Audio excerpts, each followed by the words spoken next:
ತನುವು ನಿನ್ನದು ಮನವು ನಿನ್ನದು, ತನುವು ನಿನ್ನದು ಮನವು ನಿನ್ನದು, ಎನ್ನ ಜೀವನ ಧನವು ನಿನ್ನದು. ನಾನು ನಿನ್ನವನೆಂಬ ಹೆಮ್ಮೆಯ ಋಣವು ಮಾತ್ರವೇ ನನ್ನದು. ತನು ನಿನ್ನದು ಮನವು ನಿನ್ನದು.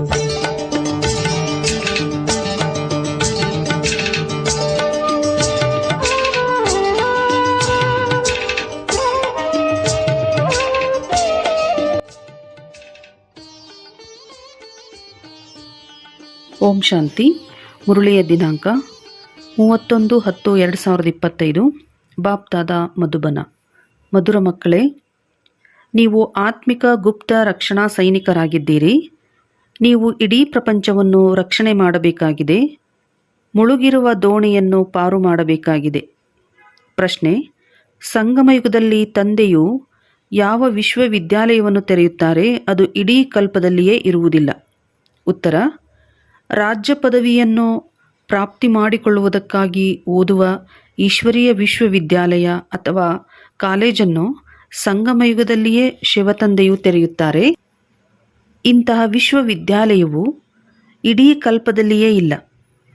ಈ ವಿಶ್ವವಿದ್ಯಾಲಯದಲ್ಲಿ ವಿದ್ಯೆಯನ್ನು ಓದಿ ನೀವು ಡಬಲ್ ಕಿರೀಟಧಾರಿ ರಾಜಾದಿರಾಜರಾಗುತ್ತೀರಿ.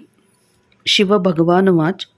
ಮಧುರಾತಿ ಮಧುರ ಆತ್ಮಿಕ ಮಕ್ಕಳೊಂದಿಗೆ ಮೊಟ್ಟ ಮೊದಲಿಗೆ ತಂದೆಯು ಕೇಳುತ್ತಾರೆ, ಇಲ್ಲಿ ಬಂದು ಕುಳಿತುಕೊಂಡಾಗ ತಮ್ಮನ್ನು ಆತ್ಮ ಎಂದು ತಿಳಿದು ತಂದೆಯನ್ನು ನೆನಪು ಮಾಡುತ್ತೀರಾ? ಏಕೆಂದರೆ ಇಲ್ಲಿ ನಿಮಗೆ ಯಾವುದೇ ಉದ್ಯೋಗ, ವ್ಯವಹಾರ, ಮಿತ್ರ ಸಂಬಂಧಿ ಮೊದಲಾದವರು ಯಾರೂ ಇರುವುದಿಲ್ಲ. ನಾವು ಬೇಹದ್ದಿನ ತಂದೆಯೊಂದಿಗೆ ಮಿಲನ ಮಾಡಲು ಹೋಗುತ್ತೇವೆ ಎಂದು ನೀವು ವಿಚಾರ ಮಾಡಿಕೊಂಡು ಬರುತ್ತೀರಿ. ಇದನ್ನು ಯಾರು ಹೇಳುತ್ತಾರೆ? ಆತ್ಮವು ಶರೀರದ ಮೂಲಕ ಹೇಳುತ್ತದೆ. ಪಾರಲೌಕಿಕ ತಂದೆಯು ಈ ಶರೀರವನ್ನು, ಅಂದರೆ ಬ್ರಹ್ಮ ತಂದೆಯ ಶರೀರವನ್ನು ಬಾಡಿಗೆಯಾಗಿ ತೆಗೆದುಕೊಂಡಿದ್ದಾರೆ. ಇವರ ಮೂಲಕ ತಿಳಿಸಿಕೊಡುತ್ತಾರೆ. ಬೇಹದ್ದಿನ ತಂದೆಯು ಬಂದು ಕಲ್ಪದಲ್ಲಿ ಇದೊಂದೇ ಬಾರಿ ಕಲಿಸುತ್ತಾರೆ. ತಮ್ಮನ್ನು ಆತ್ಮ ಎಂದು ತಿಳಿದು ತಂದೆಯನ್ನು ನೆನಪು ಮಾಡುವುದರಿಂದ ನಿಮ್ಮ ದೋಣಿಯು ಪಾರಾಗುವುದು. ಪ್ರತಿಯೊಬ್ಬರ ದೋಣಿಯು ಮುಳುಗಿದೆ. ಯಾರು ಎಷ್ಟು ಪುರುಷಾರ್ಥ ಮಾಡುವರೋ ಅಷ್ಟು ದೋಣಿಯು ಪಾರಾಗುವುದು. ಹೇ ಅಂಬಿಗನೇ, ನನ್ನ ದೋಣಿಯನ್ನು ಪಾರು ಮಾಡು ಎಂದು ಹಾಡುತ್ತಾರೆ. ವಾಸ್ತವದಲ್ಲಿ ಪ್ರತಿಯೊಬ್ಬರೂ ತಮ್ಮ ದೋಣಿಯಿಂದ ಪಾರಾಗಬೇಕಾಗಿದೆ. ಹೇಗೆ ಈಜುವುದನ್ನು ಕಲಿಸುತ್ತಾರೆ, ನಂತರ ಕಲಿತ ಮೇಲೆ ತಾವೇ ಈಜುತ್ತಾ ಹೋಗುತ್ತಾರೆ. ಅವೆಲ್ಲವೂ ಸ್ಥೂಲ ಮಾತುಗಳು. ಇವು ಆತ್ಮಿಕ ಮಾತುಗಳಾಗಿವೆ. ನೀವು ತಿಳಿದುಕೊಂಡಿದ್ದೀರಿ, ಆತ್ಮವು ಈಗ ಕಂದಕದಲ್ಲಿ ಸಿಕ್ಕಿ ಹಾಕಿಕೊಂಡಿದೆ. ಇದರ ಮೇಲೆ ಜಿಂಕೆಯ ಒಂದು ಉದಾಹರಣೆಯನ್ನು ಕೊಡುತ್ತಾರೆ. ನೀರು ಎಂದು ತಿಳಿದು ಹೋದಾಗ ಅದು ಕೇವಲ ಕೆಸರಾಗಿರುತ್ತದೆ. ಅದರಲ್ಲಿ ಹೋಗಿ ಜಿಂಕೆಯು ಸಿಕ್ಕಿ ಹಾಕಿಕೊಳ್ಳುತ್ತದೆ. ಕೆಲವೊಮ್ಮೆ ಹಡಗುಗಳು, ವಾಹನಗಳು ಇತ್ಯಾದಿ ಕೆಸರಿನಲ್ಲಿ ಸಿಕ್ಕಿ ಹಾಕಿಕೊಂಡಾಗ ಹೊರತೆಗೆಯುತ್ತಾರೆ. ಅವರು ರಕ್ಷಣಾ ಸೈನಿಕರಾಗಿದ್ದಾರೆ. ನೀವು ಆತ್ಮಿಕ ರಕ್ಷಣಾ ಸೈನಿಕರಾಗಿದ್ದೀರಿ. ನಿಮಗೆ ಗೊತ್ತಿದೆ, ಎಲ್ಲರೂ ಮಾಯೆಯ ಕೆಸರಿನಲ್ಲಿ ಬಹಳ ಸಿಕ್ಕಿ ಹಾಕಿಕೊಂಡಿದ್ದಾರೆ. ಇದಕ್ಕೆ ಮಾಯೆಯ ಕೆಸರು ಎಂದು ಹೇಳಲಾಗುತ್ತದೆ. ಇದರಿಂದ ನೀವು ಹೇಗೆ ಹೊರಬರುವುದು ಎಂಬುದನ್ನು ತಂದೆಯು ತಿಳಿಸಿಕೊಡುತ್ತಾರೆ. ಹೇಗೆ ಅಲ್ಲಿಯೂ ಸಹ ಅವರು ಪಾರು ಮಾಡುತ್ತಾರೆ. ಅದರಲ್ಲಿ ಒಬ್ಬ ವ್ಯಕ್ತಿಯದು ಇನ್ನೊಬ್ಬ ವ್ಯಕ್ತಿಗೆ ಸಹಯೋಗ ಬೇಕಾಗುತ್ತದೆ. ಆದರೆ ಇಲ್ಲಂತೂ ಆತ್ಮವೇ ಹೋಗಿ ಸಿಕ್ಕಿ ಹಾಕಿಕೊಂಡಿದೆ. ಆದ್ದರಿಂದ ನೀವು ಹೇಗೆ ಇದರಿಂದ ಹೊರಬರಬೇಕೆಂಬ ಮಾರ್ಗವನ್ನು ತಂದೆಯು ತಿಳಿಸುತ್ತಾರೆ. ನೀವು ಮತ್ತೆ ಅನ್ಯರಿಗೂ ಮಾರ್ಗವನ್ನು ತಿಳಿಸಿರಿ. ಹೇಗೆ ಈ ವಿಷಯ ಸಾಗರದಿಂದ ಕ್ಷೀರಸಾಗರದೆಡೆಗೆ ಹೋಗಬಹುದು ಎಂದು ಮತ್ತೆ ಅನ್ಯರಿಗೂ ತಿಳಿಸಿಕೊಡಬೇಕು. ಸತ್ಯಯುಗಕ್ಕೆ ಕ್ಷೀರಸಾಗರ ಅರ್ಥಾತ್ ಸುಖದ ಸಾಗರ ಎಂದು ಹೇಳುತ್ತಾರೆ. ಇದು ದುಃಖದ ಸಾಗರವಾಗಿದೆ. ರಾವಣನು ದುಃಖದ ಸಾಗರನಲ್ಲಿ ಮುಳುಗಿಸುತ್ತಾನೆ. ತಂದೆಯು ಬಂದು ಸುಖದ ಸಾಗರದಲ್ಲಿ ಕರೆದುಕೊಂಡು ಹೋಗುತ್ತಾರೆ. ನಿಮಗೆ ಆತ್ಮಿಕ ರಕ್ಷಣಾ ಸೈನಿಕರೆಂದು ಕರೆಯಲಾಗುತ್ತದೆ. ನೀವು ಶ್ರೀಮತದಂತೆ ಎಲ್ಲರಿಗೆ ಮಾರ್ಗವನ್ನು ತಿಳಿಸಬೇಕಾಗಿದೆ. ಪ್ರತಿಯೊಬ್ಬರಿಗೆ ತಿಳಿಸುತ್ತೀರಿ. ಇಬ್ಬರು ತಂದೆಯರಿದ್ದಾರೆ. ಒಬ್ಬರು ಲೌಕಿಕ, ಇನ್ನೊಬ್ಬರು ಪಾರಲೌಕಿಕ. ಲೌಕಿಕ ತಂದೆ ಇದ್ದರೂ ಸಹ ಎಲ್ಲರೂ ಪಾರಲೌಕಿಕ ತಂದೆಯನ್ನೇ ನೆನಪು ಮಾಡುತ್ತಾರೆ. ಆದರೆ ಅವರನ್ನು ಯಾರೂ ತಿಳಿದುಕೊಂಡಿಲ್ಲ. ತಂದೆಯು ಯಾರನ್ನೂ ನಿಂದನೆ ಮಾಡುತ್ತಿಲ್ಲ, ಆದರೆ ನಾಟಕದ ರಹಸ್ಯವನ್ನು ತಿಳಿಸುತ್ತಾರೆ. ಈ ಸಮಯದಲ್ಲಿ ಎಲ್ಲ ಮನುಷ್ಯಾತ್ಮರು ಪಂಚವಿಕಾರಗಳೆಂಬ ಕೆಸರಿನಲ್ಲಿ ಸಿಕ್ಕಿ ಹಾಕಿಕೊಂಡು ಆಸುರಿ ಸಂಪ್ರದಾಯದವರಾಗಿದ್ದಾರೆ ಎಂಬ ಮಾತನ್ನೂ ಸಹ ಮಕ್ಕಳಿಗೆ ಅರ್ಥ ಮಾಡಿಸುವುದಕ್ಕಾಗಿ ಹೇಳುತ್ತಾರೆ. ದೈವಿ ಸಂಪ್ರದಾಯದವರಿಗೆ ಆಸುರಿ ಸಂಪ್ರದಾಯದವರು ನಮಸ್ಕರಿಸುತ್ತಾರೆ, ಏಕೆಂದರೆ ಅವರು ಸಂಪೂರ್ಣ ನಿರ್ವಿಕಾರಿಗಳಾಗಿದ್ದಾರೆ. ಸನ್ಯಾಸಿಗಳಿಗೆ ನಮಸ್ಕರಿಸುತ್ತಾರೆ, ಏಕೆಂದರೆ ಅವರು ಗೃಹಸ್ಥವನ್ನು ಬಿಟ್ಟು ಹೋಗುತ್ತಾರೆ, ಪವಿತ್ರರಾಗಿರುತ್ತಾರೆ. ಆದರೆ ಈ ಸನ್ಯಾಸಿಗಳು ಮತ್ತು ದೇವತೆಗಳಲ್ಲಿ ಹಗಲು ರಾತ್ರಿಯ ವ್ಯತ್ಯಾಸವಿದೆ. ದೇವತೆಗಳ ಜ್ಞಾನವು ಯೋಗಬಲದಿಂದ ಆಗುತ್ತದೆ, ದೇವತೆಗಳ ಜನ್ಮವು ಯೋಗಬಲದಿಂದ ಆಗುತ್ತದೆ. ಈ ಮಾತುಗಳನ್ನು ಯಾರೂ ತಿಳಿದುಕೊಂಡಿಲ್ಲ. ಈಶ್ವರನ ಗತಿ ಮತವು ಭಿನ್ನವಾಗಿದೆ. ಈಶ್ವರನ ಮಹಿಮೆಯನ್ನು ತಿಳಿದುಕೊಳ್ಳಲು ಸಾಧ್ಯವಿಲ್ಲವೆಂದು ಎಲ್ಲರೂ ಹೇಳುತ್ತಾರೆ. ಕೇವಲ ಈಶ್ವರ ಅಥವಾ ಭಗವಂತ ಎಂದು ಹೇಳಿದರೆ ಅಷ್ಟು ಪ್ರೀತಿಯು ಮೂಡುವುದಿಲ್ಲ. ಎಲ್ಲದಕ್ಕಿಂತ ಒಳ್ಳೆಯ ಶಬ್ದವು ಬಾಬಾ ಎಂಬುದಾಗಿದೆ. ಮನುಷ್ಯರು ಬೇಹದ್ದಿನ ತಂದೆಯನ್ನು ಅರಿತಿಲ್ಲ, ಆದ್ದರಿಂದ ಅನಾಥರಾಗಿದ್ದಾರೆ. ಮ್ಯಾಗಜಿನ್ನಲ್ಲಿಯೂ ಹಾಕಿದ್ದಾರೆ, ಮನುಷ್ಯರು ಏನು ಹೇಳುತ್ತಾರೆ ಮತ್ತು ಭಗವಂತನು ಏನು ಹೇಳುತ್ತಾರೆ ಎಂದು. ತಂದೆಯು ಯಾರದೇ ನಿಂದನೆ ಮಾಡುತ್ತಿಲ್ಲ, ಆದರೆ ಮಕ್ಕಳಿಗೆ ತಿಳಿಸಿಕೊಡುತ್ತಾರೆ, ಏಕೆಂದರೆ ತಂದೆಯಂತೂ ಎಲ್ಲರನ್ನೂ ತಿಳಿದುಕೊಂಡಿದ್ದಾರಲ್ಲವೇ. ಕೇವಲ ತಿಳಿಸುವುದಕ್ಕಾಗಿ ಹೇಳುತ್ತಾರೆ. ಇವರಲ್ಲಿ ಆಸುರಿ ಗುಣಗಳಿವೆ, ಪರಸ್ಪರ ಹೊಡೆದಾಡುತ್ತಿರುತ್ತಾರೆ ಎಂದು. ಇಲ್ಲಂತೂ ಜಗಳವಾಡುವ ಅವಶ್ಯಕತೆ ಇಲ್ಲ. ಅವರಂತೂ ಕೌರವರು ಅರ್ಥಾತ್ ಆಸುರಿ ಸಂಪ್ರದಾಯದವರಾಗಿದ್ದಾರೆ. ಇವರು ದೈವಿ ಸಂಪ್ರದಾಯದವರಾಗಿದ್ದಾರೆ. ತಂದೆಯು ತಿಳಿಸುತ್ತಾರೆ, ಮನುಷ್ಯರು ಮನುಷ್ಯರಿಗೆ ಮುಕ್ತಿ ಜೀವನ್ಮುಕ್ತಿಗಾಗಿ ರಾಜಯೋಗವನ್ನು ಕಲಿಸಿಕೊಡಲು ಸಾಧ್ಯವಿಲ್ಲ. ಈ ಸಮಯದಲ್ಲಿ ತಂದೆಯೇ ನೀವಾತ್ಮಗಳಿಗೆ ಕಲಿಸುತ್ತಿದ್ದಾರೆ. ದೇಹಾಭಿಮಾನ ದೇಹಿ ಅಭಿಮಾನಿಯಲ್ಲಿ ನೋಡಿ ಎಷ್ಟು ವ್ಯತ್ಯಾಸವಿದೆ. ದೇಹಾಭಿಮಾನದಿಂದ ನೀವು ಇಳಿಯುತ್ತಾ ಬಂದಿದ್ದೀರಿ. ತಂದೆಯು ಒಂದೇ ಬಾರಿ ಬಂದು ನಿಮ್ಮನ್ನು ದೇಹಿ ಅಥವಾ ಆತ್ಮ ಅಭಿಮಾನಿಗಳನ್ನಾಗಿ ಮಾಡುತ್ತಾರೆ. ನೀವು ಸತ್ಯುಗದಲ್ಲಿ ದೇಹದೊಂದಿಗೆ ಸಂಬಂಧವನ್ನು ಇಡುವುದಿಲ್ಲವೆಂದಲ್ಲ. ಅಲ್ಲಿ ನಾನಾತ್ಮನು ಪರಮಪಿತ ಪರಮಾತ್ಮನ ಸಂತಾನನಾಗಿದ್ದೇನೆ ಎಂಬುದು ಇರುವುದಿಲ್ಲ. ಈ ಜ್ಞಾನವು ನಿಮಗೆ ಈಗಲೇ ಸಿಗುತ್ತದೆ. ನಂತರ ಇದು ಪ್ರಾಯಲೋಪವಾಗಿ ಬಿಡುತ್ತದೆ. ನೀವೇ ಶ್ರೀಮತದಂತೆ ನಡೆದು ಪ್ರಾರಬ್ಧವನ್ನು ಪಡೆಯುತ್ತೀರಿ. ತಂದೆಯು ರಾಜಯೋಗವನ್ನು ಕಲಿಸುವುದಕ್ಕಾಗಿಯೇ ಬರುತ್ತಾರೆ. ಇಂತಹ ವಿದ್ಯೆ ಮತ್ಯಾವುದೂ ಇಲ್ಲ. ಡಬಲ್ ಕಿರೀಟಧಾರಿ ರಾಜರು ಸತ್ಯುಗದಲ್ಲಿರುತ್ತಾರೆ. ನಂತರ ಸಿಂಗಲ್ ಕಿರೀಟಧಾರಿಗಳ ರಾಜ್ಯವಿರುತ್ತದೆ. ಈಗ ಆ ರಾಜ್ಯವೂ ಇಲ್ಲ. ಪ್ರಜೆಗಳ ಮೇಲೆ ಪ್ರಜೆಗಳ ರಾಜ್ಯವಿದೆ. ನೀವು ಮಕ್ಕಳು ಈಗ ರಾಜ್ಯ ಭಾಗ್ಯಕ್ಕಾಗಿ ಓದುತ್ತೀರಿ. ಇದಕ್ಕೆ ಈಶ್ವರೀಯ ವಿಶ್ವವಿದ್ಯಾಲಯವೆಂದು ಹೇಳಲಾಗುತ್ತದೆ. ನಿಮ್ಮ ಹೆಸರು ಬರೆಯಲ್ಪಟ್ಟಿದೆ. ಅವರಾದರೆ ಬಲೆ ಗೀತಾ ಪಾಠಶಾಲೆಯೆಂದು ಹೆಸರನ್ನಿಟ್ಟುಕೊಳ್ಳುತ್ತಾರೆ. ಓದಿಸುವವರು ಯಾರು ಎಂದು ಕೇಳಿದರೆ ಶ್ರೀಕೃಷ್ಣ ಭಗವಾನುವಾಚ ಎಂದು ಹೇಳುತ್ತಾರೆ. ಆದರೆ ಕೃಷ್ಣನು ಓದಿಸಲು ಸಾಧ್ಯವಿಲ್ಲ. ಸತ್ಯಯುಗದಲ್ಲಿ ಕೃಷ್ಣನೇ ಸ್ವಯಂ ಓದುವುದಕ್ಕಾಗಿ ಪಾಠಶಾಲೆಗೆ ಹೋಗುತ್ತಾನೆ, ಅಂದರೆ ಗುರುಕುಲಕ್ಕೆ ಹೋಗುತ್ತಾನೆ. ರಾಜಕುಮಾರಿಯರು ಹೇಗೆ ಶಾಲೆಗೆ ಹೋಗುತ್ತಾರೆ? ಅಲ್ಲಿನ ಭಾಷೆಯೇ ಭಿನ್ನವಾಗುತ್ತದೆ. ಸಂಸ್ಕೃತದಲ್ಲಿ ಗೀತೆಯನ್ನು ಹೇಳಿದರು ಎಂದಲ್ಲ. ಇಲ್ಲಂತೂ ಅನೇಕ ಭಾಷೆಗಳಿವೆ. ಯಾರು ರಾಜನಾಗುವರೋ ಅವರು ತಮ್ಮ ಭಾಷೆಯನ್ನು ನಡೆಸುತ್ತಾರೆ. ಸಂಸ್ಕೃತ ಭಾಷೆಯು ಯಾವುದೇ ರಾಜರ ಭಾಷೆಯಲ್ಲ. ತಂದೆಯೂ ಸಹ ಸಂಸ್ಕೃತದಲ್ಲಿ ಕಲಿಸಿಕೊಡುವುದಿಲ್ಲ. ಸತ್ಯಯುಗಕ್ಕಾಗಿ ತಂದೆಯು ರಾಜಯೋಗವನ್ನು ಕಲಿಸುತ್ತಾರೆ. ತಂದೆಯು ತಿಳಿಸುತ್ತಾರೆ, ಕಾಮ ಮಹಾಶತ್ರುವಾಗಿದೆ, ಇದರ ಮೇಲೆ ಜಯಗಳಿಸಿ ಎಂದು ಪ್ರತಿಜ್ಞೆ ಮಾಡಿಸುತ್ತಾರೆ. ಇಲ್ಲಿ ಯಾರೆಲ್ಲರೂ ಬರುವರೋ ಅವರಿಂದ ಪ್ರತಿಜ್ಞೆ ಮಾಡಿಸಲಾಗುತ್ತದೆ. ಕಾಮದ ಮೇಲೆ ಜಯಗಳಿಸಿದರೆ ನೀವು ಜಗತ್ತಿಗೆ ಜೀತರಾಗಿ ಬಿಡುವಿರಿ. ಇದು ಮುಖ್ಯವಾದಂತಹ ವಿಕಾರವಾಗಿದೆ. ಈ ಹಿಂಸೆಯು ದ್ವಾಪರಯುಗದಿಂದ ನಡೆದು ಬರುತ್ತದೆ. ಇದರಿಂದ ವಾಮಮಾರ್ಗವು ಆರಂಭವಾಯಿತು. ದೇವತೆಗಳು ಹೇಗೆ ವಾಮಮಾರ್ಗದಲ್ಲಿ ಹೋಗುತ್ತಾರೆ ಎಂಬ ಮಂದಿರವೂ ಇದೆ. ಅಲ್ಲಿ ಬಹಳ ಕೊಳಕಾಗಿ ಚಿತ್ರಗಳನ್ನು ತೋರಿಸಿದ್ದಾರೆ. ಆದರೆ ಯಾವಾಗ ವಾಮಮಾರ್ಗದಲ್ಲಿ ಹೋದರೂ ಅದರ ತಿಥಿ ತಾರೀಕು ಏನೂ ಇಲ್ಲ. ಅಂದರೆ ಕಾಮಚಿತೆಯ ಮೇಲೆ ಕುಳಿತುಕೊಳ್ಳುವುದರಿಂದ ಕಪ್ಪಾಗುತ್ತಾರೆ ಎಂಬುದು ಸಿದ್ಧವಾಗುತ್ತದೆ. ಆದರೆ ನಾಮರೂಪವಂತೂ ಬದಲಾಗುತ್ತದೆ. ಕಾಮಚಿತೆಯನ್ನೇರಿರುವುದರಿಂದ ಪತಿತರಾಗಿ ಬಿಡುತ್ತಾರೆ. ಈಗಂತೂ ಪಂಚತತ್ವಗಳೂ ಸಹ ತಮೋಪ್ರಧಾನವಾಗಿವೆ.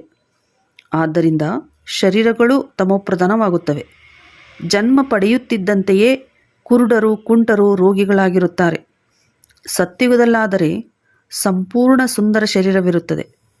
ಇಲ್ಲಿ ತಮೋಪ್ರಧಾನವಾಗಿರುವ ಕಾರಣ ಶರೀರವು ಅದೇ ರೀತಿ ತಮೋಪ್ರಧಾನವಾಗಿದೆ. ಮನುಷ್ಯರು ಈಶ್ವರ, ಪ್ರಭು ಇತ್ಯಾದಿ ಭಿನ್ನ ಭಿನ್ನ ಹೆಸರುಗಳಿಂದ ನೆನಪು ಮಾಡುತ್ತಾರೆ. ಆದರೆ ಪಾಪ ಅವರಿಗೆ ತಿಳಿದೇ ಇಲ್ಲ. ಹೇ ತಂದೆಯೇ, ಬಂದು ಶಾಂತಿಯನ್ನು ಕೊಡಿ ಎಂದು ಆತ್ಮವು ತನ್ನ ತಂದೆಯನ್ನು ನೆನಪು ಮಾಡುತ್ತದೆ. ಇಲ್ಲಂತೂ ಕರ್ಮೇಂದ್ರಿಯಗಳಿಂದ ಪಾತ್ರವನ್ನು ಅಭಿನಯಿಸುತ್ತಿದ್ದೀರಿ. ಅಂದ ಮೇಲೆ ಶಾಂತಿಯು ಹೇಗೆ ಸಿಗುವುದು? ಈ ಲಕ್ಷ್ಮೀನಾರಾಯಣರ ರಾಜ್ಯವಿದ್ದಾಗ ವಿಶ್ವದಲ್ಲಿ ಶಾಂತಿ ಇತ್ತು.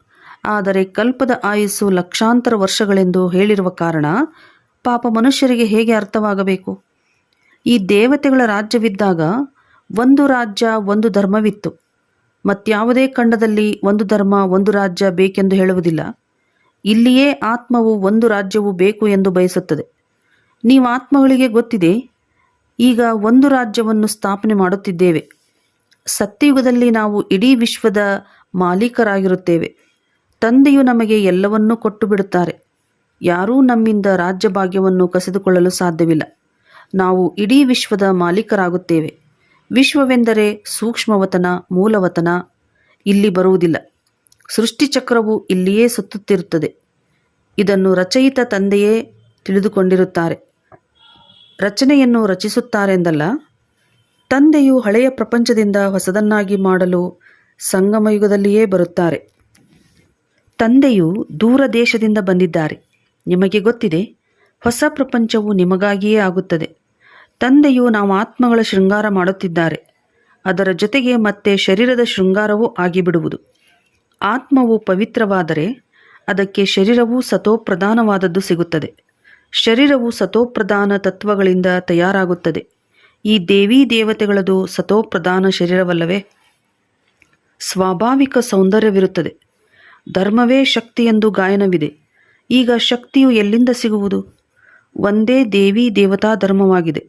ಇದರಿಂದಲೇ ಶಕ್ತಿ ಸಿಗುತ್ತದೆ. ಈ ದೇವತೆಗಳು ಇಡೀ ವಿಶ್ವದ ಮಾಲೀಕರಾಗುತ್ತಾರೆ. ಮತ್ಯಾರೂ ವಿಶ್ವದ ಮಾಲೀಕರಾಗುವುದಿಲ್ಲ. ನಿಮಗೆ ಎಷ್ಟೊಂದು ಶಕ್ತಿ ಸಿಗುತ್ತದೆ. ಶಿವತಂದೆಯು ಬ್ರಹ್ಮಾರವರ ಮೂಲಕ ಆದಿ ಸನಾತನ ದೇವಿ ದೇವತಾ ಧರ್ಮದ ಸ್ಥಾಪನೆ ಮಾಡುತ್ತಾರೆಂದು ಬರೆಯಲ್ಪಟ್ಟಿದೆ.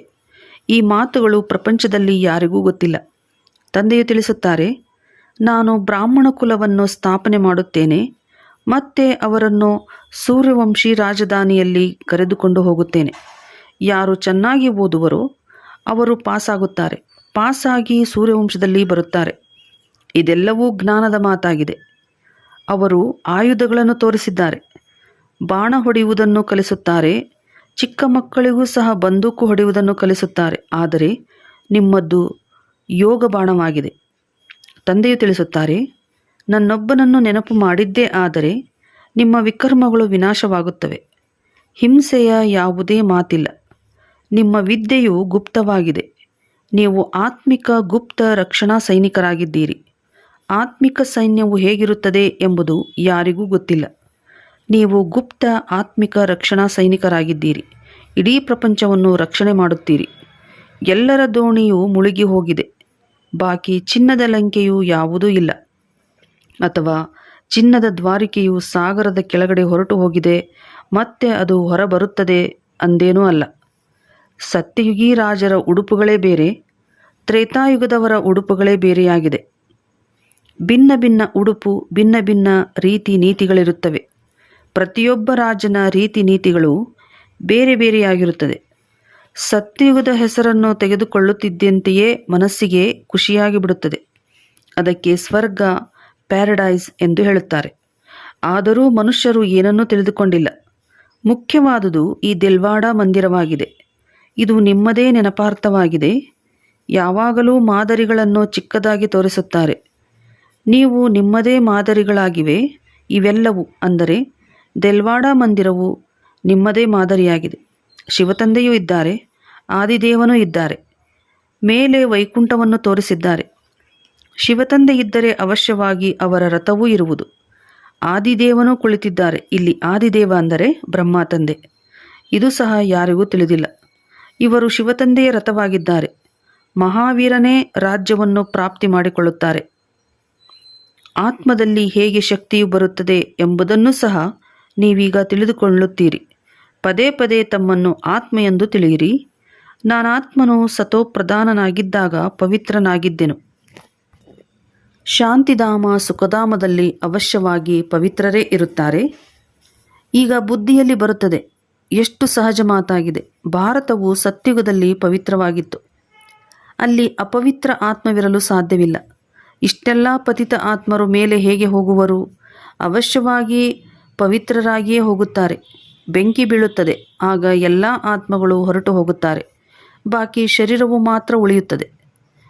ಇವೆಲ್ಲದರ ನಿದರ್ಶನಗಳೂ ಇವೆ. ಹೋಲಿಕಾದ ಅರ್ಥವನ್ನು ಯಾರೂ ತಿಳಿದುಕೊಳ್ಳುವುದಿಲ್ಲ. ಇಡೀ ಪ್ರಪಂಚವೇ ಇದರಲ್ಲಿ ಸ್ವಾಹ ಆಗಲಿದೆ. ಇದು ಜ್ಞಾನಯಜ್ಞವಾಗಿದೆ. ಜ್ಞಾನ ಅಕ್ಷರವನ್ನು ತೆಗೆದು ಕೇವಲ ರುದ್ರಯಜ್ಞವೆಂದು ಹೇಳಿಬಿಡುತ್ತಾರೆ.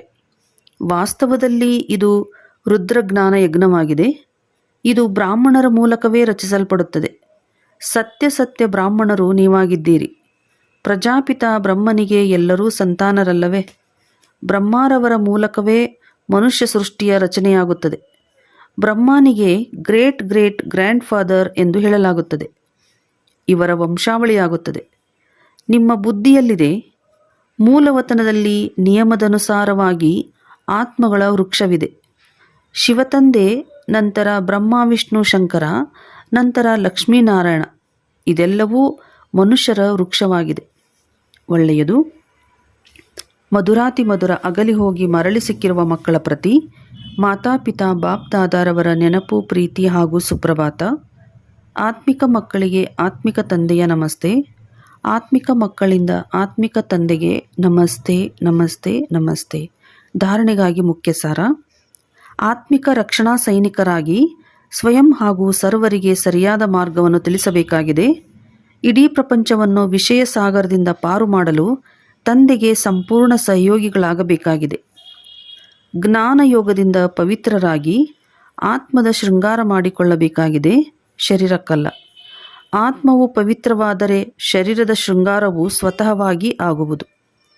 ವರದಾನ: ದೂರ ಸರಿಯುವುದರ ಬದಲು ಪ್ರತಿ ಗಳಿಗೆ ತಂದೆಯ ಆಶ್ರಯದ ಅನುಭವ ಮಾಡುವಂತಹ ನಿಶ್ಚಯ ಬುದ್ಧಿ ವಿಜಯಿ ಆಗಿರಿ. ವಿಜಯೀಭವದ ವರದಾನಿ ಆತ್ಮ ಪ್ರತಿಗಳಿಗೆ ಸ್ವಯಂವನ್ನು ಆಶ್ರಯದ ಕೆಳಗಿರುವಂತೆ ಅನುಭವ ಮಾಡುವುದು. ಅವರ ಮನಸ್ಸಿನಲ್ಲಿ ಸಂಕಲ್ಪ ಮಾತ್ರವೂ ಸಹ ನಿರಾಶ್ರಿತ ಅಥವಾ ಒಬ್ಬಂಟಿತನದ ಅನುಭವವಾಗುವುದಿಲ್ಲ. ಎಂದೂ ಉದಾಸಿ ಅಥವಾ ಅಲ್ಪಕಾಲದ ಹದ್ದಿನ ವೈರಾಗ್ಯ ಬರುವುದಿಲ್ಲ.